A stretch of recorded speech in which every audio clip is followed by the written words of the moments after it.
Do you have something that you're passionate about? Maybe it's playing a sport or playing an instrument, or maybe it's dance. What would you do if something happened to prevent you from doing the one thing that you love doing all of your life? In A Time to Dance by Padma Venkatraman, we learn about the story of Veda, a young girl who has been studying Indian dance since she was a small child. She won a competition and was on the top of her game. Everything was going great until the van ride home, she got into an accident and lost her right leg. She woke up in the hospital and had to relearn how to walk and how to get around, and thought she would never be able to dance again. Fortunately for her, there was an American specialist at the hospital who worked with her and decided to design a leg that would let her dance. Now she had to face society pressure, her family pressure, and to try to find a new dance teacher. Her old dance teacher refused to see her, and on her grandmother's advice, Veda went to a new studio. Imagine her shock and surprise when she was accepted, but she had to start from square one. She had to start learning with the children, the beginning level. And to add to that, the instructor was a very handsome young man named Govinda, who was her age and who was at the same level she was at before her accident. Tired of holding the wall when I perform the apology to the earth goddess, I try without support, although a tremor crawls up my spine at the thought of falling in front of the children.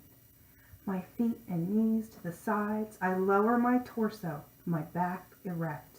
I feel the weight on my left side rolling onto the ball of my foot.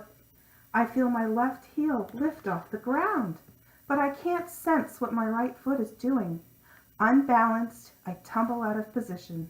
My bottom bumps on the ground. A giggle erupts and spreads. The entire earth seems to shake with scorn. I am a fallen piece of rubble. Silence. Govinda's eyes leap like angry flames. Every trace of laughter dies. Govinda instructs the class to continue, walks over to face me, and assumes the pose himself. Knees bent all the way to the sides, resting his torso on his heels, legs folded in half beneath him, balancing on tiptoe, back perfectly straight. He's so close, I catch the faint coconut scent of his hair. Veda, our ancient scriptures say the best dancers must have 10 talents. Balance, agility, steadiness. Grace, intelligence, dedication. Hard work, the ability to sing well, to speak well, and to see deeply and expressively.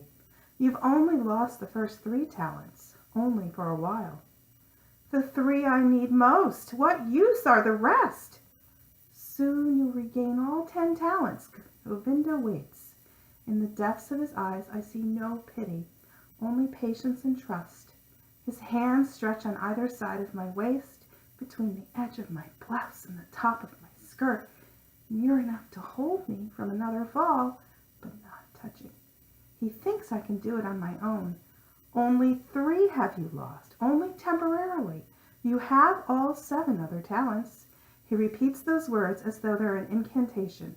Listening to his resonant voice, I rise to my mismatched feet. This book is set in India, modern-day India, and is written in first person in free verse. It's a great introduction to the culture of modern Indian dance, and it has some very interesting love story twists. If you're interested in finding out how you might survive after having a tragic accident, I highly recommend reading A Time to Dance.